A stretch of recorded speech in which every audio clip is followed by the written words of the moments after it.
दुर्योधनाने भीमाला मारायचा प्रयत्न केला, बांधून टाकला होता तलवार. साप त्याच्यावर बांधले होते. सापाने ह्याने विष पाजलं होतं त्याला आधी.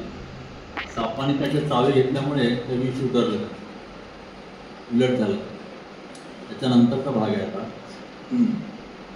राजपुत्रांना शिक्षण देण्याची जबाबदारी भीष्मांनी आचार्य कृप यांच्यावर सोपवली. कृपाचार्य हे शस्त्रविद्येत पारंगत होते. राजा शंतनू एकदा शिकारीसाठी रानात गेला असताना भाऊ बहीण असलेली 2 मुले त्याला सापडली. त्यांची दया येऊन तो त्यांना राजवाड्यावर आपल्या सोबत घेऊन आला. कृप आणि कृपी अशी त्यांची नावे ठेवली. महान गौतम ऋषी हा त्यांचा पिता. कृपा यांना उपजत शस्त्रविद्येची आवड होती. तो ती विद्या शिकला.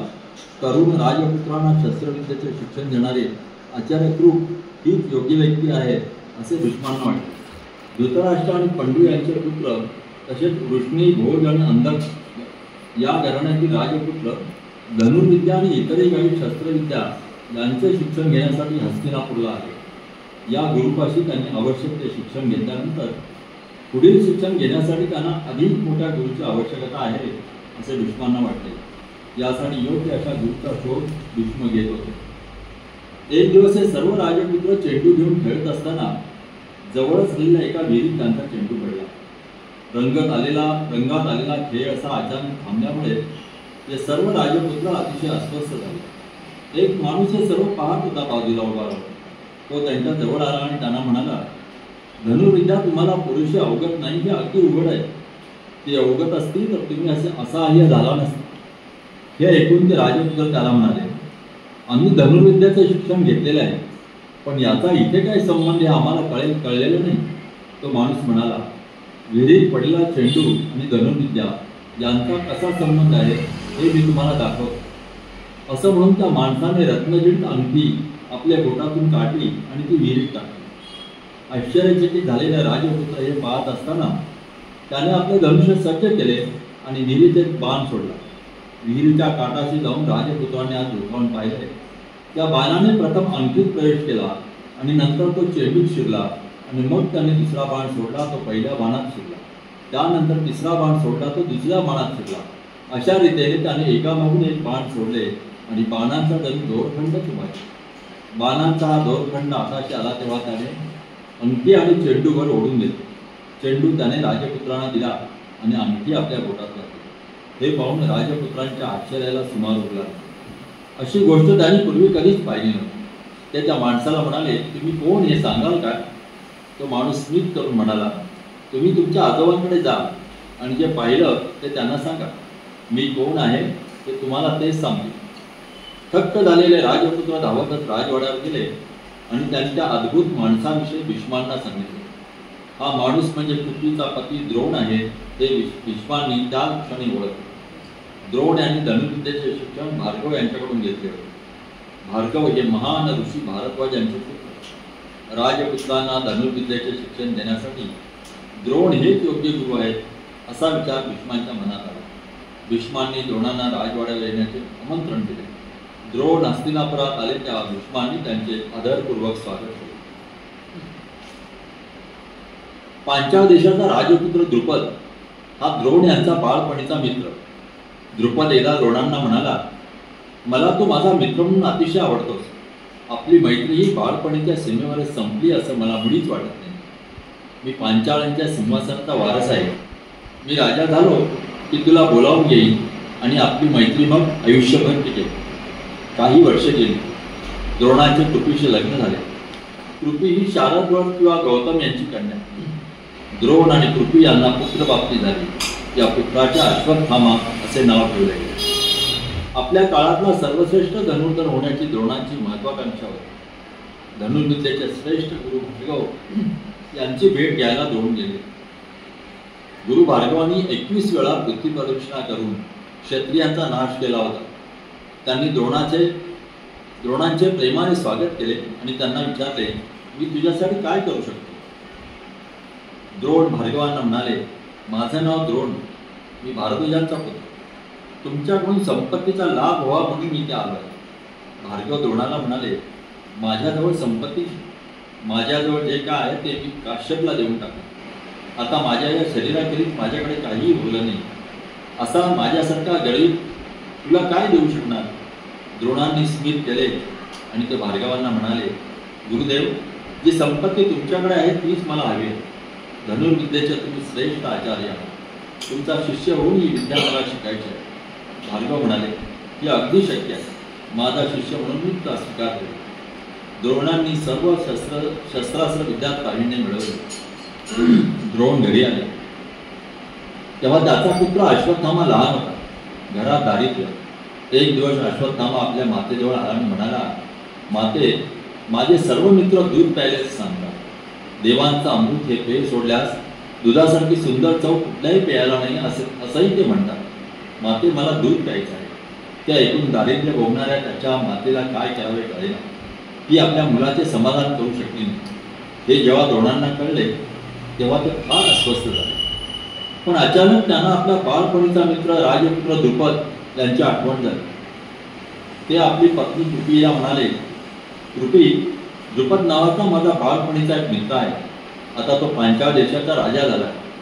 माझ्या संपत्तीत तुझाही वाटा असेल असं वचन बालपणी त्याने मला दिलं. आता आपण वेळ न घालवता पांचाळ देशात जाऊ. मग आपल्या दारिद्र्याचा शेवट होईल. द्रोण, कृपी आणि अश्वत्थामा हे तिघेही पांचाळ देशात जायला निघाले. द्रोण द्रुपदाच्या दरबारात गेले आणि त्याला म्हणाले, मी द्रोण आहे. मी तुझा बालपणीचा मित्र. तू राजा झाला आहेस असं मी ऐकलं आणि तुझ्या भेटीला आलो. बालपणी आपण आश्रमात राहत होतो तेव्हा तू काय म्हणाला होतास ते तुला आठवतं? तू म्हणाला होतास की आपली मैत्री आयुष्यभर टिकावी. राज्याचा अर्धा वाटा तुझा आहे असंही तेव्हा मला म्हणाला होता. तुझी भूमी, तुझी संपत्ती मला नको आहे. मी आलो आहे तुझा मित्र म्हणून. मला तुझ्याजवळ ठेवून घेणं हे आता तुझ्यावर आहे. आपण सदैव सोबतीने राहू. राजा झालेला द्रुपद आता पूर्वीचा राहिला नव्हता. सत्ता आणि संपत्ती यामुळे तो गर्विष्ठ झाला होता. सत्तेच्या मदात तो हसला आणि द्रोणांना म्हणाला, मला हसू येते तुझं बोलणं. तू एक गरीब ब्राह्मणाचा पोर. शाळकरी पोरयात मी तुझ्याशी मैत्री केली. त्या मैत्रीवर हक्क सांगायला आता तू आलास. मैत्रीची शक्यता ही दोन समान दर्जाच्या माणसातच असू शकते. ते तुला ठाऊक नाही काय? दोन गरीब माणसांची मैत्री होऊ शकते किंवा दोन श्रीमंत माणसांची मैत्री होऊ शकते. पण तू ज्या मैत्रीविषयी बोलतो आहेस ती तुझ्या स्वप्नातली मैत्री आहे. ती प्रत्यक्षात येऊ शकत नाही. तेव्हा तू इथून चालता हो आणि पुन्हा इथं येऊन कधी काळी मी तुला दिलेल्या वचनाची गोष्ट सांगून मला कटकट करू नकोस. अपमान झालेला तो ब्राह्मण काही क्षण शब्दाने बोलता उभा राहिला आणि मग अचानक त्या उद्धट राजाचा दरबार सोडून तो निघून गेला. दरबारात काही क्षण न बोलता उभा असताना त्यांनी पुढे काय करायचे आपल्या मनाशी ठरवले.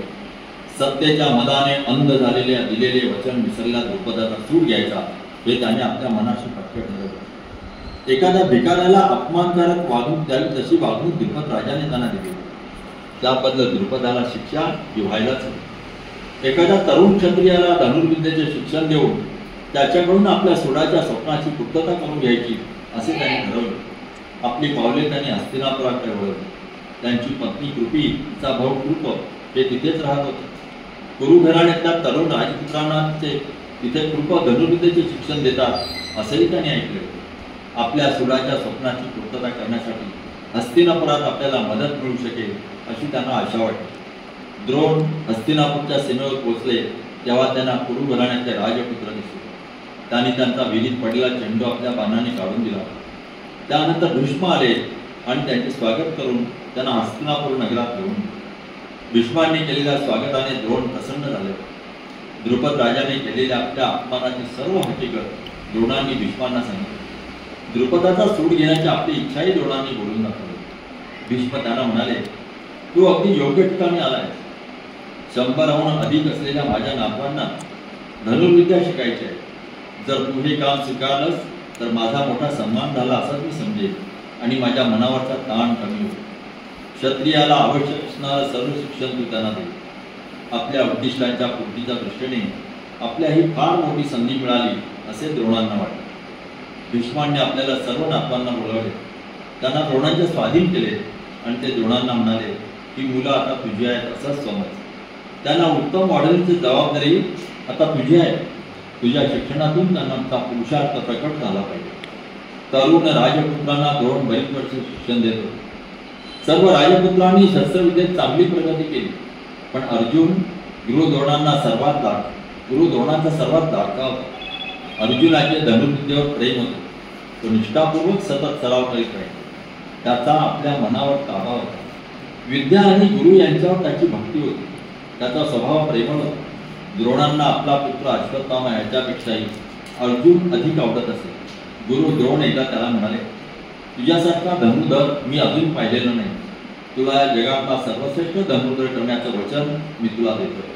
हे ऐकून अर्जुनाला अतिशय आनंद झाला. एकदा द्रोणाचार्य गंगा नदीच्या पाण्यात स्नान करीत असताना त्यांचा पाय एका सुसरीने पकडला. ते आपला पाय सोडू शकत होते, पण त्यांनी तसे केले नाही, कारण त्यांना आपल्या शिष्यांची परीक्षा पाहिजे होती. मला वाचवा वाचवा असे ते मोठ्याने ओरडले. त्या क्षणी अर्जुनाने आपल्या धनुष्यातून बाण सोडले आणि त्या सुसरीला ठार केले.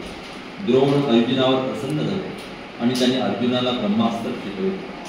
त्याने अर्जुनाला सावधगिरीची सूचनाही दिली. ते म्हणाले, अत्यंत शक्तिमान असलेले हे अस्त्र सर्वसामान्य मर्त्य मानवावर सोडण्यासाठी नाही. असं केलंस तर तू सगळ्या जगाचा नाश करेल. एखाद्या राक्षसावर किंवा मानवांना उद्ध्वस्त करण्यासाठी उद्युक्त झालेल्या एखाद्या विकृत देवावर याचा उपयोग करता येईल.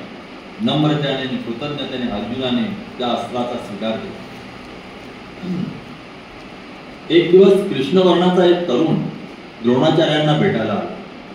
तो आचार्यांच्या जवळ आला तेव्हा आजूबाजूला कोणीही नव्हतं. आचार्य एकटेच होते. त्याने द्रोणाचार्यांच्या त्या श्रेष्ठ ब्राह्मणाच्या पायावर डोके ठेवले आणि तो त्यांना म्हणाला, गुरुदेव, आपल्याकडे धनुर्विद्येचं शिक्षण घेण्यासाठी मी आलो. आपण आपला शिष्य म्हणून माझा स्वीकार करावा अशी माझी प्रार्थना आहे. त्याचे हे वागणे बोलणे द्रोणाचार्यांना आवडले. त्यांनी सहानुभूतीच्या स्वरात त्याला विचारले, तू कोण आहेस? तो तरुण म्हणाला, माझं नाव एकलव्य, निषाद जमातीतला राजा हिरण्यवती याचा मी पुत्र. हा तरुण मुलगा क्षत्रिय नव्हता तर निषाद होता. त्यावेळी द्रोणाचार्य त्याला आपला शिष्य म्हणून स्वीकारणार नव्हते.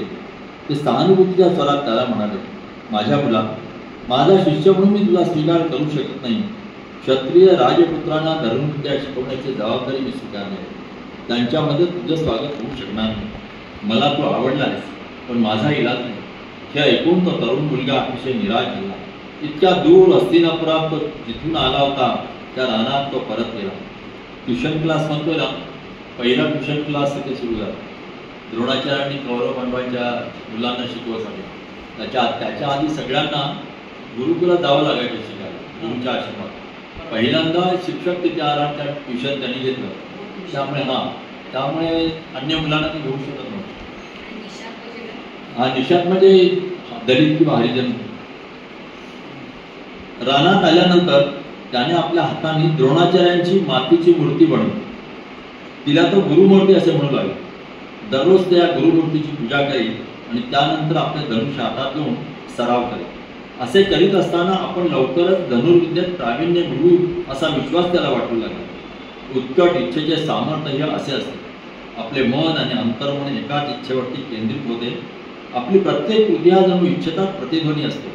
एकलव्याच्या अगदी तसेच झाले. त्याला शिक्षण नाकारणाऱ्या गुरुवरची त्याची भक्ती आणि धनुर्विद्येवरची त्याची तशीच भक्ती, यामुळे धनुष्याचा सराव याखेरी दुसरे काहीही त्याला सुचत नव्हते. त्याला हवे असलेले धनुर्विद्येचे प्रावीण्य त्याने लवकरच मिळवले. त्याला श्रद्धा म्हणतात. श्रद्धेने निष्ठेने केलं. ज्या गुरुने हाकल्यावर त्याच गुरुची मूर्ती बनवून तिच्यासमोर तो शिक्षण घेत होता. एकदा कुरु आणि पांडव हे दोन्ही कुटुंबातले राजपुत्र वनभोजनासाठी रानात गेले होते. पांडवांनी त्यांच्यासोबत आपला कुत्रा नेला. तो कुत्रा रानाच्या अगदी मध्यावर गेला. तिथे त्याला एक अगदी वेगळाच माणूस दिसला. चित्त्याच्या कातडीचे कपडे त्याने घातले होते. त्याच्याकडे त्या कुत्र्याने पाहिले तेव्हा त्याला रानातलाच एखादा प्राणी असावा असेच वाटले. तो माणूस चालतही होता एखाद्या चित्त्यासारखा. कुत्र्याने त्याच्याकडे पाहिले आणि तो जोरजोराने भुंकू लागला. तो माणूस म्हणजे निषाद जमातीतील एकलव्य होता. भुंकणाऱ्या कुत्र्याचं तोंड बाणांनी बंद करण्याचा मोह एकलव्याला आवडेल. त्याने त्या कुत्र्याच्या तोंडावरून 7 बाणांची अशी गुंफण केली. त्या कुत्र्याला आपलं तोंडच उघडता येईल. तो कुत्रा पळत सुटला आणि रानात जिथे पांडवांचा पडाव होता तिथे जाऊन पोहोचला. त्याला पाहून सगळे चकित झाले. द्रोणाचार्य आणि त्यांचे शिष्य यांनी त्या अज्ञात धनुर्धराचे मनापासून कौतुक केले. त्या माणसाने आपल्या बाणांचे जसे काही सुंदर काव्य निर्माण केले. द्रोणाचार्यांचे काही शिष्य त्या माणसाचा शोध घेण्यासाठी निघाले. अखेर त्यांना तो सापडला. तू कोण आहेस असे त्यांनी त्याला विचारले. तेव्हा तो म्हणाला, माझं नाव एकलव्य, निषादांचा राजा हिरण्यधनु याचा मी पुत्र. तू असा धनुष्य बाणांचा चमत्कार कसा काय करू शकलास? कोणीही विद्या तुला शिकवली असे त्यांनी त्याला विचारले. एकलव्याने अभिमानाने स्मित केले आणि तो म्हणाला, सर्वश्रेष्ठ धनुर्धर द्रोणाचार्य यांचा मी शिष्य आहे. तो राजपुत्र परत आलाय आणि त्याने सर्व हकीकत द्रोणाचार्यांना सांगितली. द्रोणाचार्यांचा लाडका शिष्य अर्जुन याला हे मुळीच आवडले नाही. तो द्रोणाचार्यांना म्हणाला, आचार्य, तुम्ही मला वचन दिलं की मी तुला या जगातला सर्वश्रेष्ठ धनुर्धर करीन आणि तुम्ही हेच वचन आणखी कुणाला दिलं होतं असं दिसतंय आणि तोच आता जगातला सर्वश्रेष्ठ धनुर्धर झाला आहे. द्रोणाचार्य अर्जुनाला बरोबर घेऊन एकलव्याला भेटण्यासाठी गेले. एकलव्य आधी त्यांना भेटला होता ही गोष्ट फार ते विसरून गेले. चित्त्याच्या कातड्याचे कपडे घातलेला एकलव्य त्यांना भेटला. हातात धनुष्यबाण घेऊन तो उभा होता. एकलव्याने आपल्या गुरुला पाहिले. तो धावतच त्यांच्याजवळ गेला आणि त्यांच्या पायावर डोके ठेवले. आपल्या अश्रूंनी त्याने गुरुचे पाय धुतले. त्याचे हे प्रेम पाहून द्रोणाचार्यांचे हृदय भरले. तू द्रोणाचार्यांचा शिष्य केव्हा झालास असे त्याने एकलव्याला विचारले. एकलव्याने मोठ्या आनंदाने त्यांना आपली हकीकत सांगितली. त्याचे वागणे इतके सरळ आणि अकृत्रिम होते ते द्रोणाचार्यांच्या हृदयाला भेटले. आपण मोठे धनुर्धर आहोत हा विचारही एकलव्याच्या मनात आला नाही. द्रोणाचार्य क्षणभर थांबले आणि मोठ्या अनिश्चयाने एकलव्याला म्हणाले, तू माझा शिष्य आहेस असं म्हणतो तर तुझ्याकडे गुरुदक्षिणा मागण्याचा माझा अधिकार आहे. एकलव्य म्हणाला, अर्थातच, तुम्ही माझ्याकडे गुरुदक्षिणा मागितली तर माझा मोठा सन्मानच झाला असं मला वाटतं. द्रोणाचार्याने अर्जुनाकडे पाहिले. त्याचा चेहरा निर्दय दिसत होता. द्रोणाचार्य एकलव्याला म्हणाले, मला तुझा अंगठा हवा आहे, उजव्या हाताचा अंगठा. हे ऐकून साधा उसासाही एकलव्याच्या ओठातून बाहेर पडला नाही. त्याने स्मित केले आणि तो म्हणाला, जी विद्या मी तुमच्याकडून शिकलो तिच्याबद्दल तुम्ही मागता आहात ती गुरुदक्षिणा द्यायला मी आनंदाने तयार आहे. हा घ्या अंगठा असे म्हणून त्याने एकलव्याने हातातला एक अर्धचंद्राकृती बाण काढला आणि त्याने उजव्या हाताचा अंगठा कापला आणि तो गुरुच्या द्रोणाचार्यांच्या पायाशी ठेवला. द्रोणाचार्यांनी तो स्वीकारला. अर्जुनाला अतिशय आनंद झाला. आता अधिक काही बोलायचे किंवा करायचे उरलेच नाही. सगळे संपले होते. एकलव्याने गुरूंच्या पायावर डोके ठेवून त्यांना साष्टांग प्रणिपात केला. त्याने त्यांचा निरोप घेतला. द्रोणाचार्य अर्जुन शांतपणे आपल्या मुक्कामाच्या ठिकाणी परत गेले. उजव्या हाताचा अंगठा म्हणजे त्याचा धनुर्विद्या संपलीच. अंगठ्याशिवाय चालत आले. आत्ताच्या काळात कोणी मागितलं असताना अंगठा देऊन तो ठेंगा देऊन म्हणाला असता, कापून नसता दिला असा दाखवला. माते, माझ्या एका प्रश्नाचं उत्तर तू मला देशील काय? राधे याने आपली माता राधा हिला विचारले. राधे म्हणजे कोण? कर्ण. राधा ही सारथी अधिरथ यांची पत्नी. राधेय हा त्यांचा पुत्र. आज त्याचा वाढदिवस होता. आज तो 16 वर्षांचा झाला होता. तो राधेला म्हणाला, आज माझा वाढदिवस आहे. पिताजींनी माझ्या वाढदिवसाची भेट म्हणून नवा रथ आणि नवे घोडे विकत आणले. पण माते, मला सारथी व्हायची मुळीच इच्छा नाही. माझ्या हातात धनुष्य आणि बाण असावे ही माझी इच्छा आहे. जागा असो किंवा झोपेत असो, धनुष्य बाणाखेरीज दुसरा विचार माझ्या मनात येत नाही. मला लढायचं आहे. मला धनुर्धर व्हायचं आहे. माते, मला सांग, ही इच्छा माझ्या मनात कशी निर्माण झाली? राधेच्या डोळ्यातून अश्रू ओघळू लागले. काही क्षण ती मुक झाली. अश्रू वाहतच होते. राधे याने तिला मिठी घातली आणि तो म्हणाला, माते, मी तुझं मन दुखावलं का? माझ्या प्राणामुळे माझं तुझ्यावर अधिक प्रेम आहे. माझ्या बोलण्यामुळे तुझं मन दुखावलं गेलं असेल तर मला क्षमा कर. तुला वेदना देण्यापेक्षा माझा जीव देणं मी पसंत करेन. माते, मला सांग, तू का रडतेस? त्याच्या प्रश्नाचे उत्तर न देता ती त्याला म्हणाली, काल रात्री तू झोपेत बोलत होतास. तू बोललास, तू कोण आहेस? माझ्या प्रश्नाचं उत्तर दिल्याखेरीज तू परत जाऊ नकोस. तू सारखी माझ्या मागे का लागली आहेस? माझ्या पुत्रा, मला सांग, तुला कसलं स्वप्न पडलं होतं? राधे काही क्षण स्तब्ध झाला. त्यानंतर तो म्हणाला, अनेकदा एका स्वप्नामुळे माझी झोपमोड होते. प्रत्येक वेळी तेच स्वप्न असतं. माझ्या स्वप्नात एक स्त्री येते. मूल्यवान वस्त्र तिने परिधान केलेली असतात. राजकन्येला शोभतील अशीच सर्व वस्त्र असतात. तिनं बुरखा घेतलेला असतो, त्यामुळे तिचा चेहरा दिसत नाही. ती बिछाण्यात पडलेला असतो मी बिछाण्यात पडलेला असतो, ती माझ्यावर वाकून शेजारी उभी असते. तिचे जळजळीत अश्रू माझ्या अंगावर पडतात. मी जागा होतो आणि तिला विचारतो, तू कोण आहेस?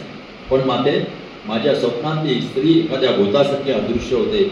माते, मला सांग, हे स्वप्न मला का पडते? सारथी व्हावं असं मला का वाटत नाही? या गोष्टीचं काहीतरी स्पष्टीकरण असलं पाहिजे. राधेने त्याला आपल्या जवळ घेतले, आपल्या मांडीवर बसून आपल्याला तो दुरावेल अशी मनात भीती वाटून तिने त्याला अगदी घट्ट धरले होते. ती त्याला म्हणाली, माझ्या पुत्रा, तुला ती गोष्ट सांगण्याची वेळ आता आली आहे. 16 वर्षांपूर्वी घडलेली ही गोष्ट आहे. सुंदर सकाळ झाली होती. तुझे पिताजी पहाटे उठून गंगेच्या तीरावर सूर्याची प्रार्थना करण्यासाठी गेले होते. गंगेच्या पाण्यावर तरंगत असलेली एक वस्तू त्यांना दिसली. झळाळणारी ती वस्तू पाहून क्षणभर त्यांचे डोळे दिपले. त्यांचं कुतूहल जागे झालं. काय असेल ते वस्तू? काय असेल ती वस्तू? ते पोहत पोहत नदीच्या मध्यभागी गेले. तिथे प्रथम त्यांना एक दिसली लाकडी पेटी. अतिशय सुंदर घडण असलेली ती पेटी होती. ते पेटीजवळ गेले आणि त्यांनी पेटीच्या आत पाहिलं. त्यांना क्षणभर शब्द फुटे. त्या पेटीत एक सुंदर मूल होतं. इतकं सुंदर मूल त्यांनी यापूर्वी कधीही पाहिलेलं नव्हतं. त्याची माता त्याला अंगाई गाऊन झोपवण्यासाठी ते नव्हती, म्हणून जणू काय गंगेनंच त्याला अंगाई गाऊन झोपवलं होतं. ते मूल अगदी शांतपणे त्या पेटीत झोपलेलं होतं. ती पेटी घेऊन तुझे पिताजी तीरावर आले. धावतच ते घरी आले. ते म्हणाले, राधा, राधा, हे पहा, मी तुझ्यासाठी काहीतरी आणलं आहे, तुला भेट द्यायची आहे. त्यांचा उत्तेजित स्वर ऐकून मी धावतच बाहेर आले. माझ्या डोळ्यांना विश्वास बसला. त्यांच्या हातात असलेले ते मूल मला दिसलं. पहा, पहाटेच्या सूर्यासारखे हे मूल सुंदर दिसत आहे. त्याच्या भोवतीची जळारी पहा, हे कवच आणि कुंडल पहा. कुठल्या तरी देवाचंही मूल असणार. पृथ्वीवरच्या मानवाचं मूल इतकं सुंदर असणं शक्यच नाही. माझं हे बोलणं ऐकून तुझे पिताजी म्हणाले, या मुलाचा जन्म स्वर्गातच झालेला आहे. तुला मूल नाही म्हणून देवाने त्याला पृथ्वीवर पाठवलेला आहे. आता तो तुझा लाडका पुत्र आहे म्हणून त्याचं नाव राधे ठेव. घरात मूल आला आहे या विचाराने आम्ही दोघे अगदी थरारून गेलो होतो. मी त्या लाकडी पेटीकडे पाहिलं. ती साधी पेटी नव्हती. रेशमी कपडात गुंडाळून तुला त्या पेटीत ठेवलं होतं. राजे वापरतात तसलं ते उंची रेशमी कापड होतं. त्यावरून आम्ही तर्क केला, तू एखाद्या श्रीमंत स्त्रीचा, एखाद्या राजकन्येचा पुत्र असणार. तिनं तुझा असा त्याग का बरं केला असेल? आम्हाला आमचं घर उघडून टाकणाऱ्या पुत्राची प्राप्ती झाली होती. आमच्या दृष्टीने हीच गोष्ट महत्त्वाची होती. जन्मतःच तुला कवच कुंडालाची प्राप्ती झालेली होती, म्हणून आम्ही तुझं नाव वसुशेन असं ठेवलं. पण तुझे पिताजी तुला राधे याच नावाने हाकणार. तू राजघराण्यातला असणार असंच आम्हाला वाटतं. पण ही इतकी वर्ष तू एका गरीब साध्याचा पुत्र म्हणून वाढलास. आमच्या प्रेमाची संपत्ती आम्ही तुला देऊ शकतो. राजघराण्यातला तुझा जन्म असणार म्हणून सारथी व्हावा असं तुला वाटत नाही. तुझा जन्म क्षत्रिय कुळातला असणार म्हणून तुला धनुर्विद्या शिकावी असं वाटतंय. माझी खात्री आहे तू क्षत्रियच आहेस. राधेला रडू आवडेना. कुंती देव ती त्याला म्हणाली, माझ्या पुत्रा, तू आता मला सोडून जा. तू माझा पुत्र नाहीस. या जगात आता तू तुझ्या मातेचा शोध घे. ती तुला सापडली की तुझ्या आयुष्यात निर्माण झालेली पोकळी भरून नये. आता माझ्या पुत्र म्हणशील तर इतकी वर्ष मला पुत्र सहवास लाभला याबद्दल मी देवाची ऋणी आहे. सहवासाच्या आठवणींवरच आता आयुष्याची उरलेली वर्ष मी जगेन. राधेने तिला आपल्या अश्रूंनी न्हावू घातले. तो राधेला म्हणाला, माते, तू हे काय बोलते आहेस? माझ्या त्या मातेने केला तसा तूही माझा त्याग करणार आहेस का? ती माता कोणी मला ठाऊक नाही. ते जाणून घेण्याची माझी इच्छा नाही. तू माझी माता आहेस. या जगात त्या सर्व माताहून प्रिय अशी प्रिय आणि प्रेमळ तू मला जगवलंस. तुझ्याकडे दुसरी माता मी जाणत नाही. मी क्षत्रिय असेल तसाच असण्याचा संभव आहे, पण त्याची पर्वा नाही मला. अन्य कुणीही असण्याची इच्छा नाही. माझी इच्छा तुझाच पुत्र असण्याची आहे. माझं नाव राधे आहे. आयुष्यभर मी राधेच राहील. राधे म्हणूनच मी या जगात ओळखला जाईल. मला माझ्या माता पित्याची लाज वाटत नाही. मी सारथ्याचा पुत्र म्हणजे सुतपुत्र आहे याचा मला अभिमान वाटतो. मी सुतपुत्र राधे आहे. माते, या जगात विद्येसारख्या उपासनेसारखी श्रेष्ठ गोष्ट नाही. विद्येच्या उपासनेपुढे जात, वंश, कुळ या गोष्टी नगण्य आहेत. मी विद्येची उपासना करीन. विद्वान मनुष्य जिथे जाईल तिथे त्याचा सन्मान होतो. धनुर्विद्येवर प्रभुत्व मिळवण्याची महत्वाकांक्षा माझ्या हृदयात धगधगते आहे. मी हे ज्ञान मिळवीन. आता मी जातो. पण माते, तू ध्यानात ठेव, मी तुझ्याजवळ परत येणार आहे. तू माझी माता आहेस. या जगातली कुठलीही अगदी कुठलीही शक्ती तुला माझ्यापासून दूर करू शकणार नाही. राधे याने आपल्या मातेला मिठीत घेतले. मातेने आपल्या पुत्राला घट्ट जवळ घेतले. दोघांच्या डोळ्यातून वाहणारे अश्रू एकमेकात मिसळले. दोघांनी अश्रू अनावर झाले होते. ज्ञान हेच राधेच्या आयुष्याचे ध्येय होते. त्याला धनुर्विद्या शिकायची होती. द्रोणाचार्य जिथे धनुर्विद्येचे शिक्षण देत त्या हस्तिनापूर नगराविषयी त्याने ऐकले होते. राधेही हस्तिनापूरला गेलो. द्रोणाचार्यांच्या भोवती कोणी नसताना ते एकटे असताना राधे याने त्यांची भेट घेतली. द्रोणाचार्यांना त्याने प्रणिपात केला. तो त्यांना म्हणाला, गुरुदेव, तुम्ही माझा शिष्य म्हणून स्वीकार करावा अशी माझी प्रार्थना आहे. तुमच्याकडे मला धनुर्विद्येचं शिक्षण घ्यायचं आहे. तू कोण आहेस असे द्रोणाचार्य राधेला विचारले तर राधे म्हणाला, मी अधिरथाचा पुत्र राधे आहे. मी सुतपुत्र आहे. सुतपुत्राला धनुर्विद्या शिकवणं ही गोष्ट द्रोणाचार्यांना आवडली नाही. ते राधेला म्हणाले, तू सुतपुत्र आहेस, खालच्या जातीच्या लोकांना मी धनुर्विद्या शिकवित नाही. हे ऐकून राधे परत राधेही आपल्या घरी जायला निघाला. सुतपुत्र हा काळीमा आयुष्यभर आपल्या नावाला चिकटणार या जाणीवेने त्याचे हृदय वेदनेने भरून गेले. धनुर्विद्येवर प्रभुत्व कसे मिळवावे हाच विचार रात्रंदिवस तो करू लागला. पण कुठेही गेले तरी सुतपुत्र असणे हाच अडथळा आपला मार्ग वाढवणार हेही त्याला कळले. राधेय अगदी निकरावर आला. शेवटी त्याने भगवान भार्गवांकडे जाऊन धनुर्विद्येचे शिक्षण घ्यायचे ठरवले. गुरु भार्गव हे क्षत्रिय ज्येष्ठ होते. भार्गव हे अतिशय संतापी स्वभावाचे आहे हेही राधेला ठाऊक होते. आता आपण काय करावे याचा विचार राधेय करू लागला. क्षत्रिय आणि ब्राह्मण यांच्यापासून सुतपुत्र जन्माला येतो म्हणून आपण ब्राह्मण आहोत असे सांगावे असा विचार राधेयाने केला. आपण ब्राह्मण आहोत असे सांगितल्यावर गुरु भार्गव शिष्य म्हणून नक्कीच आपला स्वीकार करतील अशी त्याला खात्री होती. तसाच निर्णय झाला. श्रेष्ठ ऋषी भार्गव यांच्या आश्रमात राधे गेला. आशेची ज्वाला त्याच्या हृदयात पेटली होती. जटाधारी आणि धगधगत्या डोळ्यांचे भार्गव ऋषी हे भीती वाटावे असेच व्यक्तिमत्व होते. त्यांच्या दर्शनाने राधे मनातून गायला होता. राधे याने भार्गवांना साष्टांग नमस्कार केला आणि तो त्यांना म्हणाला, मी माझ्या हृदयात फार मोठी आशा घेऊन तुमच्याकडे आलो आहे. मला रिक्त असताना परत पाठवू नका. भार्गवाने त्याला उठवलं. उठून उभा केला. राधे भीतीने थरथर कापत होता.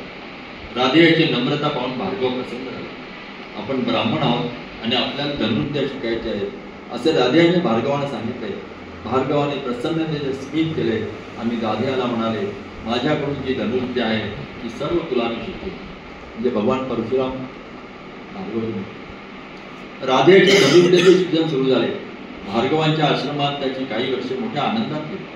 सुतपुत्र असल्यामुळे त्याला सहन करावे लागलेले अपमान तो या काळात स्वप्नात येणारी ती अज्ञात स्त्री आणि त्याच्या जन्माचे रहस्य तो विसरला. आता ते स्वप्न त्याला फार वेळा पडतही नसे. धनुर्विद्या आत्मसात करायच्या एकाच ध्यासाने तो भारून गेला होता. विद्या म्हणजे शक्ती, कीर्ती आणि सन्मान. या जगात विद्या हीच महत्त्वाची. असे बरेच दिवस आलेले असताना राधेयाचे प्राक्तन फिरले. त्याचे शिक्षण आता पूर्ण झाले होते. गुरु भार्गवानी त्याला अस्त्रांचे आणि सर्वशक्तिमान ब्रह्मास्त्राचे सुद्धा शिक्षण दिले होते. गुरु भार्गवांच्या आश्रमाचा निरोप घेण्याची वेळ आता आलेली होती. त्याला निरोप देताना गुरु भार्गव त्याला म्हणाले, तुला धनुर्विद्या शिकवताना मला आनंद झाला. माझ्याजवळ ज्ञानाची जी संपत्ती होती ती सर्व तुला मी दिली आहे. तुझ्यासारखा शिष्य मला लाभला याचा मला अभिमान होता. तो अतिशय प्रामाणिक आहे. तुझ्याहून जे वडील आहेत त्यांच्याशी नम्रतेने वागतोस. सद्गुणांच्या मार्गाने चालण्याचाच तुझा स्वभाव, तुझा सतत प्रयत्न असतो. तुला ते जे ज्ञान मिळालं आहे त्याचा उपयोग धर्माचा विजय व्हावा यासाठी तू कर. अधर्माला उचलून धरण्यासाठी तू त्याचा कधीही उपयोग करू नकोस. मध्यान्हीची वेळ होती. सूर्य माथ्यावर आला होता. उष्णता सहन होत नव्हती. एखाद्या झाडाखाली सावलीत विश्रांती घ्यावी असे भार्गवांना वाटले. ते राधेयाला म्हणाले, आश्रमात जा आणि हरणाच्या कातळची एखादी गुंडाळी माझ्या उशासाठी घेऊन ये. मला थकवा आलाय. या झाडाखाली सावलीत मला विश्रांती घ्यायची. राधे म्हणाला, गुरुदेव मी आहे की. मी खाली बसतो. तुम्ही माझ्या मांडीवर उशीवर डोकं ठेवा आणि विश्रांती घ्या. या जगातल्या सर्वश्रेष्ठ व्यक्तीची लहानशी सेवा करण्याची संधी मला मिळणार नाही का. राधेयाची भक्ती पाहून भार्गवांना फार बरे वाटले. ते राधेयाच्या मांडीवर डोके टेकून झोपी गेले. राधेयाच्या मनात विचारांचे थैमान सुरू झाले. तू अतिशय प्रामाणिक आहेस असे त्याचे गुरु त्याला म्हणाले होते. पण तो खरंच प्रामाणिक होता का. खरे म्हणजे नव्हता. मी ब्राह्मण आहे असे गुरु भार्गवांना खोटे सांगितलं होतं. पण धनुर्विद्येचे शिक्षण घेण्यासाठी खोटे बोलण्याखेरीज त्याला दुसरा पर्यायच नव्हता. अगदी एखादी वाईट गोष्ट मिळवण्यासाठी जर खोटं बोललो असतो तर ते पाप ठरेल. पण तसे त्याने केले नव्हते. तो खोटं बोलत होता तो विद्या मिळवण्यासाठी.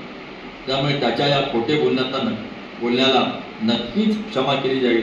मनात त्या विचाराने राधे अस्वस्थ झाला. असाच काही वेळ गेला.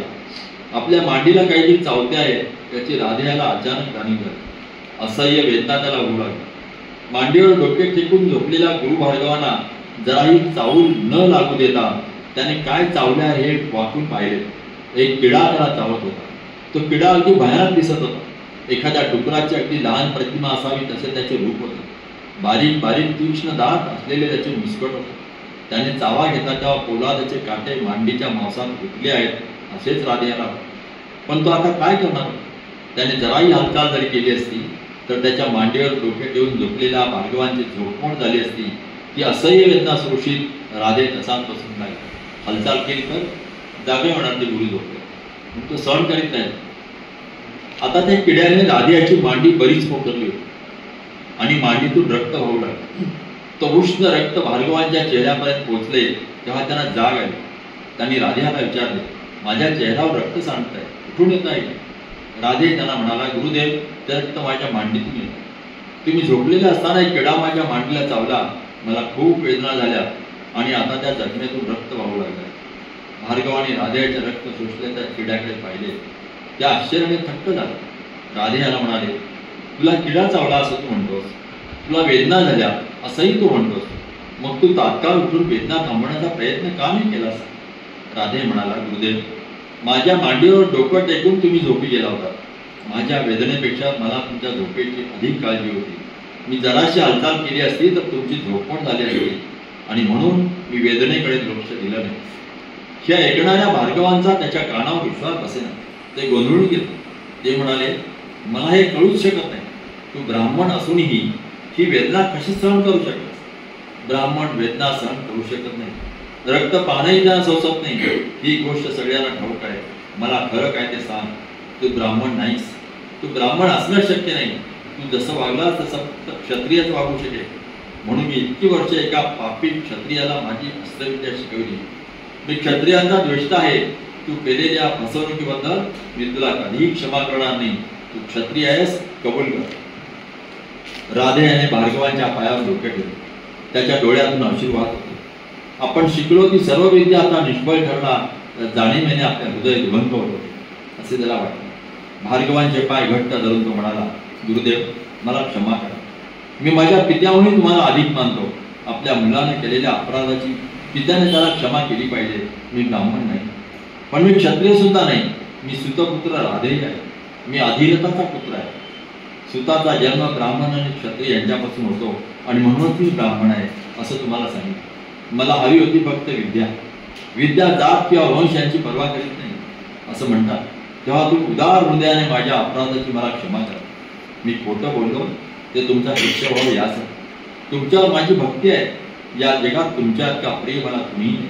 माझ्यावर दया करून मला क्षमा करा. मी तुमच्या पाया पडतो. कृपा करा आणि मला क्षमा करा. भार्गवांच्या संतापाला सीमा उरली नव्हती. राधे याने खूप गयावया करून पाहिली.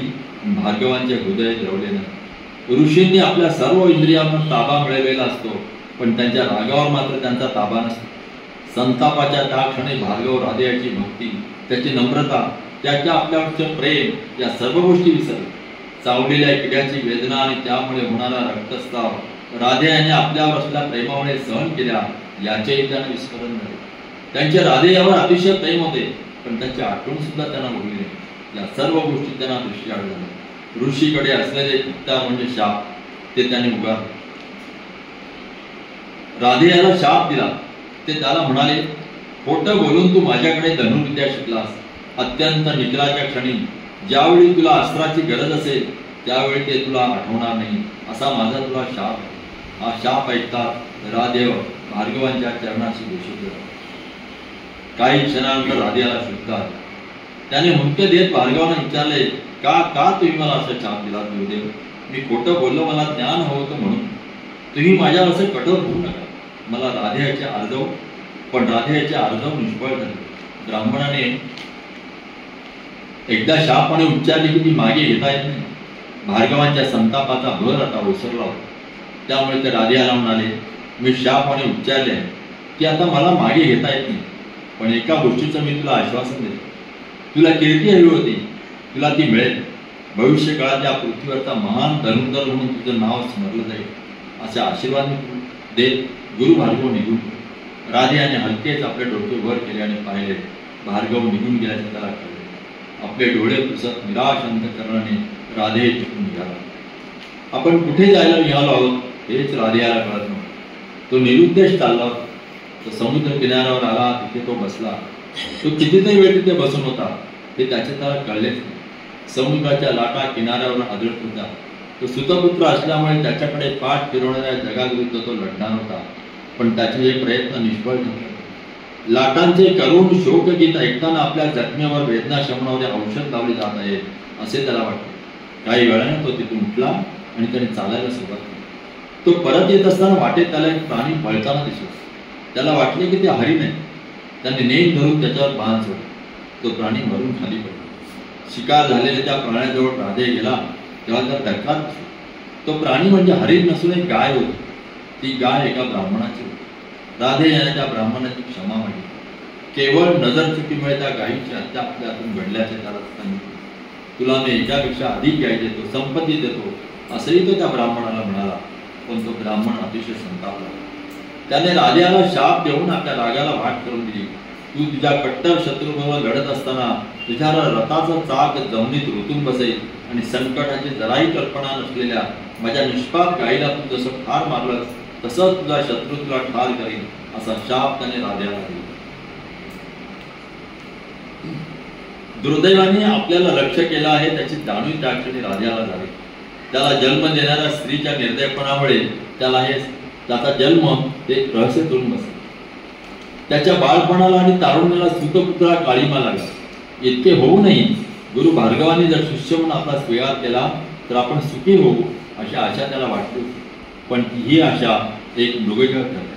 भार्गवाने त्याला शाप दिला होता आणि आता या सर्वावर कडी म्हणजे त्याची गाय होती. ज्याची ही गाय होती त्या ब्राह्मणाने दिलेला शाप. आपल्या डोळ्यात आता अश्रू शिल्लक उरलेले नाही असे राधेला जाणवले.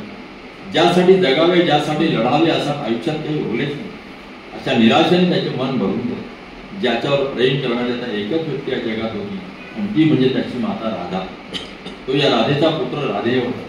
सुतपुत्र राधेयाची कीर्ती या जगात दुमदुमत ठेवणे हे आता त्याच्यावर अवलंबून होते. त्याला आपल्या मातेला सुखी करायचे होते. त्याला प्रेमाची गरज होती. तेव्हा तिने त्याला प्रेम दिले होते. आपल्या पोटकट अडचणी घेऊन तो तिच्याकडे रडत गेला तेव्हा त्याच्या असून तिने पुसले होते. तो थकून भागून आला होता तेव्हा तिने त्याला जवळ घेतले. राधा त्याची माता होती. तिचे नाव या जगात अमर करणे हे त्याचे कर्तव्य होते. त्याच्या आयुष्याचे आता हे एकमेव उद्दिष्ट होते. राधे घरी आपल्या मातेकडे गेला. आपले शिक्षण पूर्ण झाले असल्याचे त्याने तिला सांगितले. भार्गवाच्या शापामुळे हे शिक्षण निष्फळ ठरणार असल्याचे मात्र त्याने तिला सांगितले. त्याला तिला दुःखी करायचे नव्हते आणि म्हणून तिच्याकडून लाभणाऱ्या सांत्वनाला त्याने नकार दिला. काही दिवस तिच्या सोबत राहिला आणि त्यानंतर आपण कुरूंच्या राजवाड्यावर जातो आहोत असे सांगून तो हस्तिनापूरला निघून गेला. द्वेष हा जिथे राजवाड्यावरचा द्वारपाल होता तिथे आपल्या विद्येच्या बळावर आपल्याला प्रवेश मिळेल असे त्याला वाटले.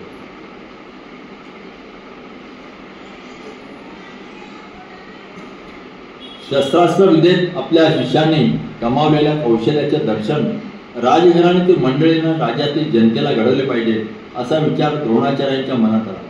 द्रोणाचार्यांनी आपल्या मनातला विचार भीष्मांना बोलून दाखवला. त्यावेळी राजा धृतराष्ट्रही तिथे हजर होता. दोघांनी मोठ्या उत्साहाने या कल्पनेचे स्वागत केले. त्यासाठी आवश्यक असलेला आखाडा, त्याच्यासमोर प्रेक्षकांची बसण्याची व्यवस्था यांची उभारणी केली जावी अशी सूचना राजा धृतराष्ट्राने केली. यासाठी भव्य क्रीडा संकुल उभे करावे लागणार. द्रोणाचार्यांनी शुभमुहूर्त पाहून तातडीने या कामाला सुरुवात केली. द्रोणाचार्यांनी अगदी बारकाईने विचार करून क्रीडा संकुल उभे केले होते. मध्यभागी शस्त्रास्त्र विद्येच्या कौशल्याचे दर्शन घडवण्यासाठी आखाडा आणि त्याच्यासमोर दोन्ही बाजूंना प्रेक्षकांची बसण्याची व्यवस्था. राजघराण्यातील स्त्रियांसाठी आणि मानाचे निमंत्रण असलेल्या इतर राज्यातील राजांसाठी बसण्याची खास व्यवस्था या क्रीडा संकुलात केलेली होती. ज्या दिवशी हे सामने सुरू झाले त्या दिवशी स्वच्छ सूर्यप्रकाश होता. लक्षावधी प्रेक्षकांनी मैदान नुसते ओसंडून वाहत होते. द्रोणाचार्यांच्या शिष्यांचे शस्त्रास्त्र विद्येचे कौशल्य पाहण्यासाठी प्रचंड उत्सुकतेने लोक आले होते. भीम आणि दुर्योधन यांच्यात होणारे गदायुद्ध आणि अर्जुनाची धनुर्विद्या यासंबंधी लोक आपापसात बोलत होते. काही लोक उपरोधाने असंही म्हणत होते की अर्जुन हा द्रोणाचार्यांचा आवडता शिष्य आहे. लोकांकडून त्याचे कौतुक करून घेण्यासाठी द्रोणाचार्यांनी या सामन्याचा घाट घातला. यावर काही लोक असेही म्हणत की हे म्हणणे बरोबर नाही. अर्जुना इतकेच द्रोणाचार्यांचे इतरही शिष्य प्रवीण आहेत. सर्व राजपुत्रांना उत्तम शिक्षण मिळालेले आहे. याचे दर्शन भीष्मांना घडावे हा द्रोणाचार्यांचा मुख्य हेतू आहे. राजघराण्यातली मंडळी त्यांची खास व्यवस्था असलेल्या प्रेक्षागृहात एकामागून एक येऊ लागली.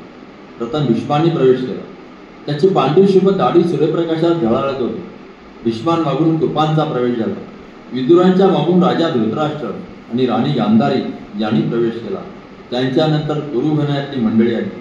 अतिथी म्हणून ज्या राजांना निमंत्रण होते तेही आले. पौर्णिमेच्या समुद्राच्या लाटांसारख्या त्या प्रचंड गर्दीचा आवाज हवेत घुमत होता. इतक्यात अकस्मात एक प्रचंड आवाज स्तब्ध झाला. लोक आपल्या माना उंचावून आखाड्याच्या दिशेने पाहू लागले. शुभ्र वस्त्रे परिधान केलेल्या द्रोणांनी प्रवेश केला. त्यांच्या विख्यात पुत्र अश्वत्थामा त्यांच्यासमोर सोबत होता. त्यांच्यानंतर व्यास आले. राजा धृतराष्ट्र आणि द्रोणाचार्य आणि कृपाचार्य या दोघा गुरूंचा सत्कार केला. ब्राह्मण वेदमंत्रांचे पाठन करीत होते. विलक्षण प्रभावी असे ते दृश्य होते. आपले शस्त्रविद्या कौशल्य प्रेक्षकांना दाखवण्यासाठी आलेल्या राजपुत्रांनी एकामागून एक असा प्रवेश केला. वयाने ज्येष्ठ असलेल्या युधिष्ठिर सर्वांच्या पुढे होता. प्रवेश करताच त्यांनी प्रथम आचार्य द्रोण आणि आचार्य कृप यांना वंदन केले. योद्ध्यांसाठी असलेला खास पोशाख या राजपुत्रांनी परिधान केला. त्यानंतर अनेक धनुष्यांचा टणत्कार केला गेला. त्या टणत्काराने सगळे मैदान भरून गेले. सर्वसाधारणतः युद्धात वापरली जाणारी शस्त्रे चालवण्याच्या कौशल्याचे दर्शन ते राजपुत्र प्रेक्षकांना घडवू लागले. धनुष्यबाण, तलवारी, भाले, गदा इत्यादी नाना प्रकारची शस्त्रे ते हाताळत होते. आपले श्वास रोखून प्रेक्षक हे खेळ पाहत होते. शस्त्रांच्या वापरात त्यांचे कौशल्य आणि सहजता पाहून प्रेक्षक अगदी थक्क होऊन गेले. भीम आणि दुर्योधन यांचे गदायुद्ध पाहण्यासाठी लोक विशेष उत्सुक होते. दोघेही गदायुद्धात अतिशय प्रवीण होते. समोर जे घडत होते त्याचे धावते वर्णन अंध राजा धृतराष्ट्रांना त्याच्या शेजारी बसून विदूर सांगत होते. भीम आणि दुर्योधन यांचे गदायुद्ध सुरू झाले. प्रेक्षकांपैकी काही भीमाच्या तर काही दुर्योधनाच्या बाजूने दाद देत होते. द्रोणाचार्य बारकाईने पाहत होते. हे दोघे राजपुत्र एकमेकांचा द्वेष करतात ही गोष्ट द्रोणाचार्यांना माहीत होती. ते दोघेही राजपुत्र खेळाचे कौशल्य प्रेक्षकांना दाखवण्यासाठी नव्हे तर खरोखरच द्वेषाने लढत आहेत ही गोष्ट द्रोणाचार्यांच्या नजरेतून सुटली नाही. खेळाच्या आखाड्यात द्वेषाचे प्रदर्शन नको अशा भावनेने आपला पुत्र अश्वत्थामा याला द्रोणाचार्य म्हणाले, हे दोघं आवश्यकतेपेक्षा अधिक द्वेषाने लढतायत असं मला वाटतं. खेळाचं कौशल्य दाखवण्याऐवजी त्यांच्या द्वेषाचं दर्शन ते घडवत आहेत. त्यामुळे प्रेक्षकांनी बाजू घ्यायला सुरुवात केली आहे. तू त्यांच्याजवळ जा, त्या दोघांनी बाजूला कर आणि त्यांचं युद्ध थांबव. निदान आज तरी खेळाच्या आखाड्यात एक कटुतेचं प्रदर्शन होतं. अश्वत्थामा आखाड्यात गेला. त्याने भीम आणि दुर्योधन यांना बाजूला केलं आणि त्यांचे गदायुद्ध थांबवलं. युद्ध थांबवण्याचे दोघांच्याही मनात नव्हते, पण अखेर ती गुरुची आज्ञा होती आणि ती पाळणं त्यांना भागत होतं. रागाने लाल झालेल्या डोळ्यांनी आपल्या मनाविरुद्ध त्यांनी गदायुद्ध थांबवलं. द्रोणाचार्यांनी अर्जुनाला आखाड्यात येण्याचे आव्हान केले. अर्जुनाने आखाड्यात प्रवेश केला तेव्हा तो अतिशय देखणा दिसत होता. सोन्याचे चिलकत त्याने घातले होते. उजव्या हातात त्याने आपले धनुष्य घेतले होते. बाणांचा भाता त्याने खांद्याला अडकवला होता. बोटांचे संरक्षण करण्यासाठी त्याच्या हातांभोवती चांबड्याच्या हाताच्याच आकारचे वेष्टन होते. अर्जुनाने आखाड्यात प्रवेश करतात लोकांनी ऐकणाऱ्यांचे कान बधिर व्हावेत असा प्रचंड जय जयकार केला. अंध राजा धृतराष्ट्राच्या कानी तो जय जयकार पडला. तेव्हा त्याने विदुरला विचारले, हा आवाज कशासाठी? लोकांना काय हवंय? विदुर हसले आणि धृतराष्ट्रांना म्हणाले, कुंतीचा देखणा पुत्र अर्जुन याने आखाड्यात प्रवेश केला आहे. अर्जुन हा लोकांचा अतिशय लाडका असल्यामुळे हा प्रचंड जय जयकार लोकांनी केला आहे. हे ऐकून द्वेषाची ज्वाळा धृतराष्ट्राच्या मनात पेटून उठली. पण त्याने ती दिसू न देता गोड शब्दात पंडूचा पुत्र अर्जुनाची स्तुती केली. राजघराण्यातील स्त्रियांसाठी केलेल्या खास कक्षात कुंतीही बसलेली होती. धनुष्यबाणाचे प्रयोग अर्जुन प्रेक्षकांसमोर सादर करू लागला. तेव्हा आपल्या पुत्राचे प्रावीण्य पाहून कुंतीचा ऊर अभिमानाने भरून आला. तिच्या डोळ्यातून आनंद अशी ओघळू लागले. हस्तिनापुरात ती राहायला आली तेव्हापासून तिला तिच्या जुन्या दुःखांचा काही प्रमाणात विसर पडला होता. आता तिचे पराक्रमी पुत्र तिच्या सोबतीला होते. ती आता जगत होती तिच्या पुत्रांसाठी. आता त्यांच्या सुखातच तिचे सर्व सुख सामावलेले होते. तिला आता सुरक्षित वाटू लागले होते. आपले पराक्रमी पुत्र सुखरूप आहेत आणि आता कुणीही त्यांना दुःखी करू शकत नाही याची खात्री तिला वाटत होती. अर्जुन आणि त्याचे भाऊ यांच्यावर लोकांचे अतिशय प्रेम होते. अर्जुनाने सादर केलेल्या धनुर्विद्येच्या प्रयोगावर सर्व जनता अतिशय खुश होती. ज्याची अर्जुनाशी तुलना करता येईल असा दुसरा धनुर्धर कोणीही नाही अशी जनतेची खात्री पटली होती. त्याचे हे प्रावीण्य अगदी उघड होते. आधी पावसाचा एक एक थेंब यावा आणि त्यानंतर प्रचंड पाऊस कोसळावा तसे अर्जुनाने सोडलेले बाण आधी एक एक नंतर समूहाने असे धनुष्यातून बाहेर पडत होते. काही बाणांचा वेग इतका होता की डोळ्यांना दिसतच नव्हते. नजर खिळवून टाकेल असे ते दृश्य होते. अर्जुन सादर करीत असलेले धनुर्विद्येचे प्रयोग पाहण्यातच सर्व लोक गुंगून गेलेले असताना अचानक प्रचंड आवाज आला. तो आवाज ऐकून सगळे लोक चकित झाले. मेघगर्जना व्हावी तसा तो आवाज सगळ्या पृथ्वीवर दुमदुमला. तो आवाज प्रवेशद्वाराजवळून येत होता. दुर्योधन आणि त्याच्या भावांनी आवाजाच्या दिशेने आपली तोंडे वळवली. एखादा पर्वत कोसळून पडला आहे काय? पृथ्वीचा नाश करण्याच्या उद्देशाने काळे मेघांची सेना आकाशात जमली आहे काय? असा विचार तिथे जमलेल्या लोकांच्या मनात आले. दुर्योधन हातात आपली गदा घेऊन आपल्या भावांसह उभा राहिला. धनुर्विद्येचे प्रयोग करणाऱ्या अर्जुनाला थांबावी लागले. 5 पांडवांची प्रवेशद्वाराकडे नजर वळली. प्रेक्षकांची गर्दी कुणाला ती वाट करून देत होती. कुणीतरी येत होता. तो आता जवळ आला. एखाद्या सिंहासारखा तो चालत होता.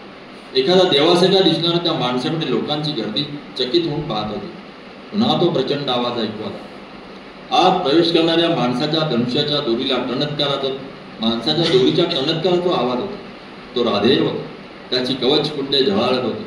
एखाद्या चित्तासारखी पागळ टाकीत तो आखाड्याच्या दिशेने येत होता. तो द्रोणाचार्यांजवळ आला आणि त्याने त्यांना प्रणाम केला. त्यानंतर मेघगर्जना व्हावी अशा आवाजात तो अर्जुनाला म्हणाला, मी तुला आव्हान देण्यासाठी आलो आहे. आतापर्यंत तू जे धनुर्विद्येचे प्रयोग सादर केलेस त्यामुळे स्वतःच्या प्रावीण्याबद्दल तुझा गैरसमज झालेला आहे. तू जे प्रयोग सादर केलेस ते तर मी करून दाखवीनच, पण त्याहून अधिक प्रयोग मी सादर करून दाखवीन. तुझ्या गुरूंनी परवानगी दिली तर मी माझ्या धनुर्विद्येचे दर्शन करतो. अर्जुनाने धनुर्विद्येचे जे प्रयोग सादर केले होते ते सर्व राधेयाने सादर केले. आव्हान देण्याच्या तरुणाने प्रवेश करण्यापूर्वी जगातला सर्वश्रेष्ठ धनुर्धर अर्जुन आहे अशी सर्व प्रेक्षक समूहाची खात्री पटली होती. पण आता या तरुणाने दिलेल्या आव्हानामुळे सगळा रंगच बदलला होता. द्रोणाचार्यांच्या चेहऱ्यावर चिंतेचा छटा उमटलेला पाहून भीष्मांच्या ओठावर उपरोधाच्या हसू आले. या अनोळखी तरुणाला पाहून दुर्योधनाचा चेहरा प्रेम भावनेने उजळला. अपमानाच्या भावनेने अर्जुन संतप्त झाला. या तरुणाचे धनुर्विद्येचे प्रावीण्य पाहून युधिष्ठिर अस्वस्थ झाला.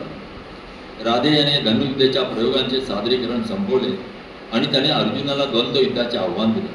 हे आव्हान आपण आपल्या भावाला देत आहोत याच्या अर्थातच त्याला कल्पनाही नाही.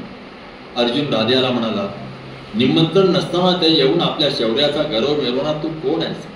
राधे हा प्रश्न ऐकून उपरोधाने हसला आणि अर्जुनाला म्हणाला, हा सामना आहे. तुझ्या फायद्यासाठी उभा केलेला खाजगी खेळ नव्हे. हा सामना सर्वांना समान आहे. इथे कुणी येऊन आपली प्रावीण्य दाखवू शकतो. मी तुला द्वंद्व युद्धाचे आव्हान दिलं आहे. तू हे आव्हान स्वीकारणार आहेस की धनुर्धर म्हणून माझं श्रेष्ठत्व मान्य करणार आहेस? अर्जुनाने उपरोधाने आपले बळकट खांदे उडवले आणि तो द्वंद्व युद्धाला तयार झाला. इतक्यात एक विलक्षण घटना घडली. गडद काळ्या पावसाळी ढगांनी अचानक सगळे आकाश भरून गेले. आपल्या पुत्राचे रक्षण करण्यासाठी इंद्र प्रकट झाला आहे असे ते दृश्य होते. त्याच वेळी तिथे असलेल्या त्या तरुणावर सूर्याने आपल्या उबदार किरण पसरले.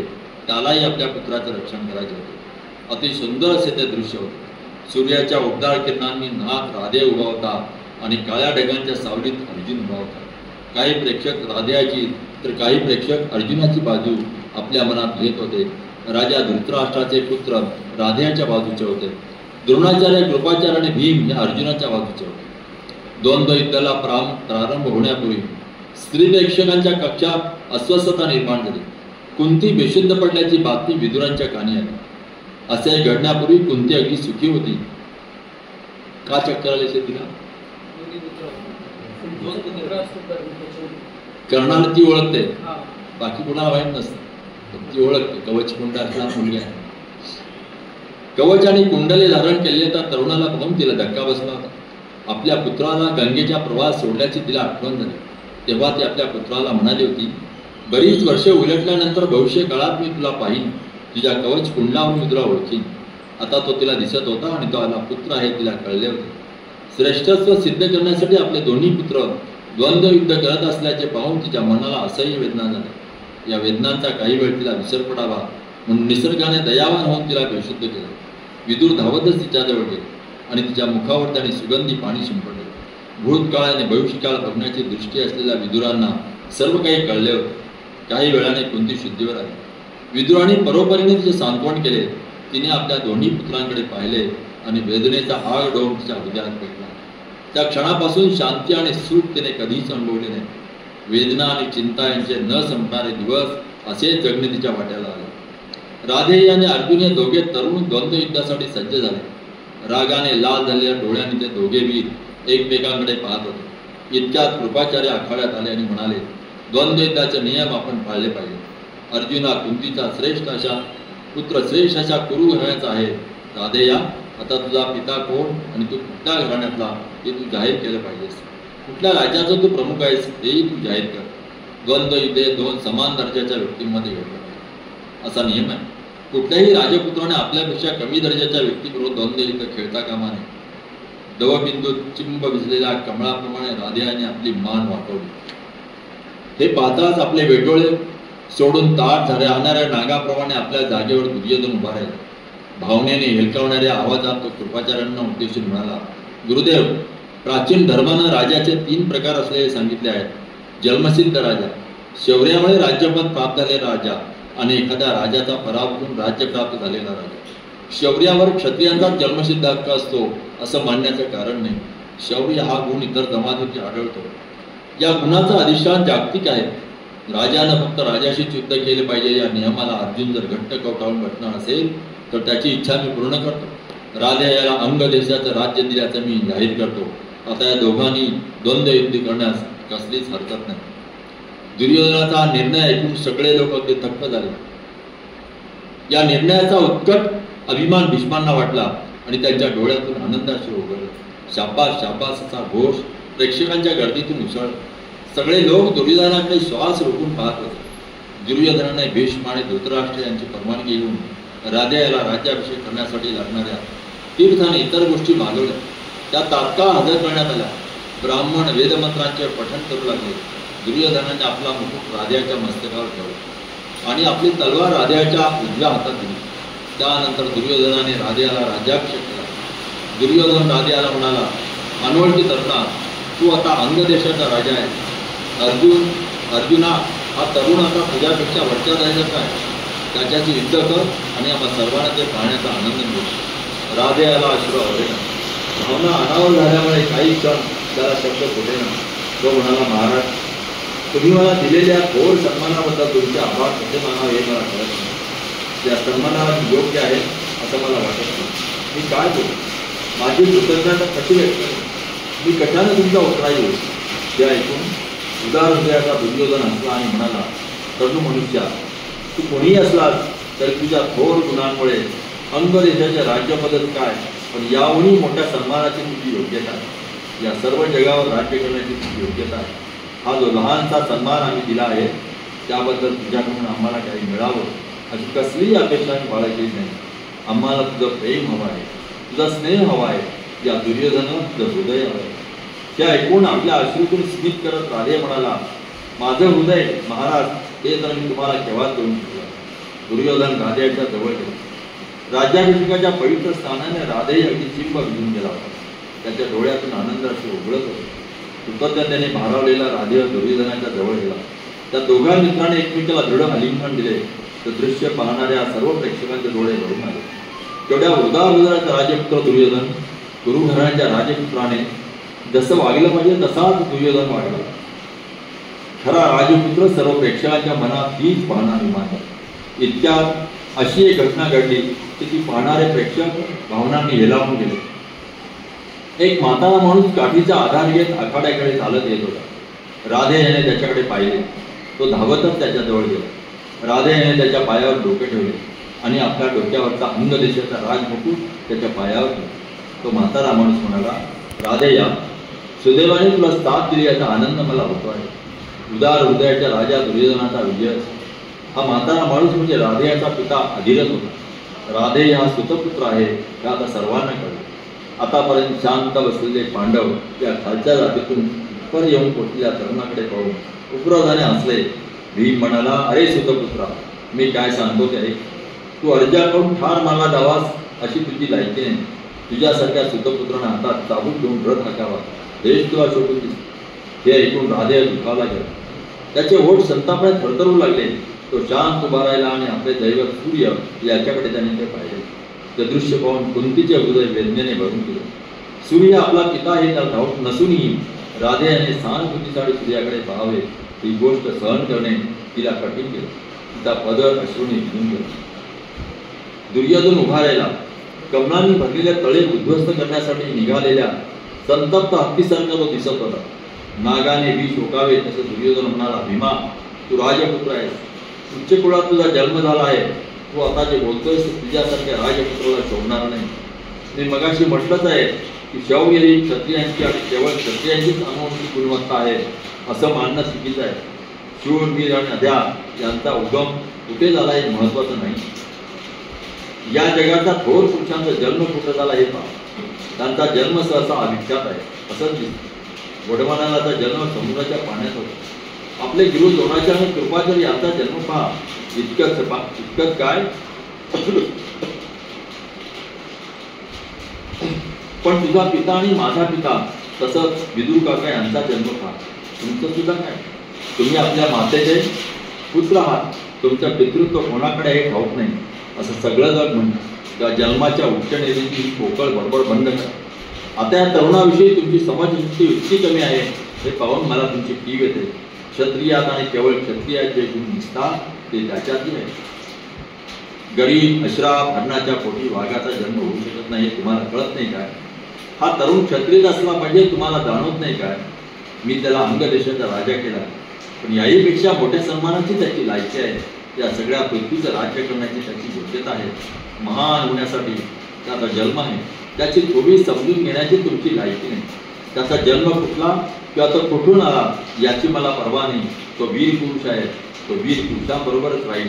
आता तुमच्या लाडक्या अर्जुनाची हिंमत असेल तर त्याने राजाबरोबर द्वंद्व युद्धासाठी उभं राहावं असं त्याला तुम्ही सांगा. दुर्योधन जे बोलला त्याचे प्रेक्षक समूहाने टाळ्याने स्वागत केले.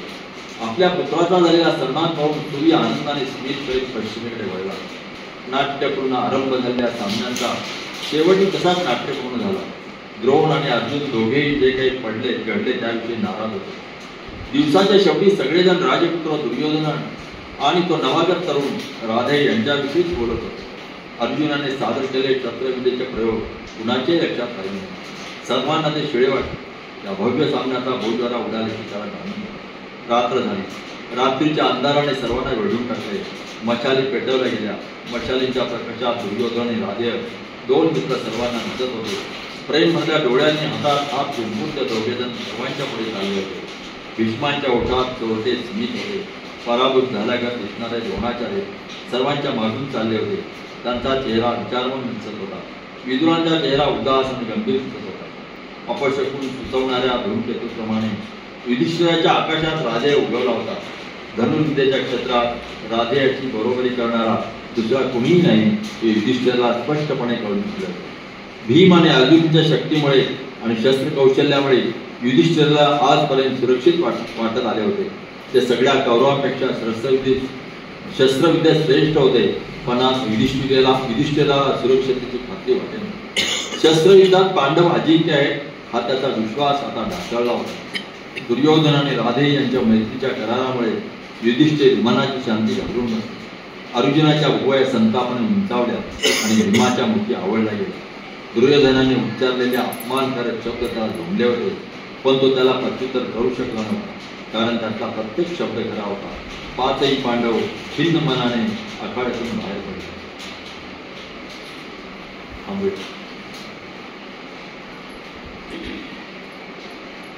घाई नाही ना, स्पष्ट होत.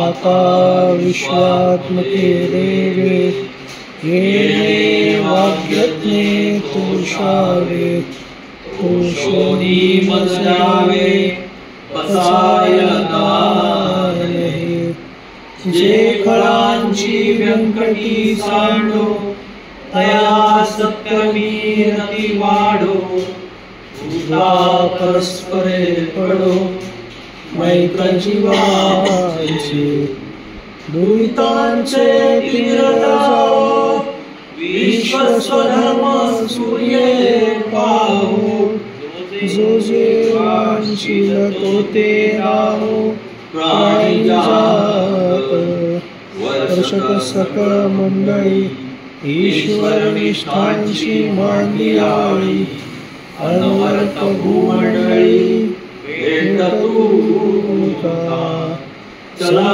कल्पतरूंचे आरव चेतना चिंतामणीचे गाव बोलते जे अर्णव पियुषांचे चंद्रमेचे अर्चन मार्कंडचे तापहीन ये सर्वाही सदा सज्जन सोमये होतु बिंबवना सर्व सुखी पूर्ण होनी तिन्ही लोकी भजतो आदि पुरुषी अखंडित आणि ग्रंथोपजीविये विशेषी लोकीये दृष्टा दृष्टविजये ओवायजी एकमणे श्री विश्वेश्वराव आओ नीलनारकसाव